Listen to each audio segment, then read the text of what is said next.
script ni like itakuwa pasi msendo pasi, alafu huyu ndo mama wa dem fulani hapo cheki.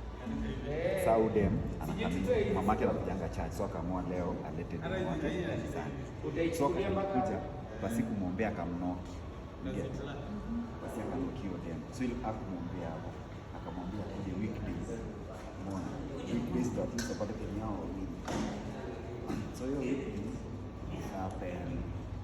huyo akamleta siku ya kwanza, then hiyo siku ya kwanza mama ameleta mtoi, basi akamwambia sikujange na mtoto siku, acha ajiletange sasa. So mtoi akaanza kuja peke yake. So kuja peke yake, basi akaanza kumia shop sasa, anampatia do, so dem akaingia box. So kwa hii story kuna mpaka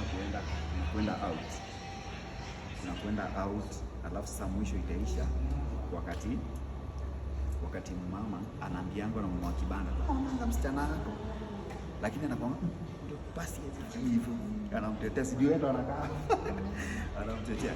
So ikahappen siku moja akataka kuwasikia, nasema aje mtoto anaanza kupotea hapo, nasema aje.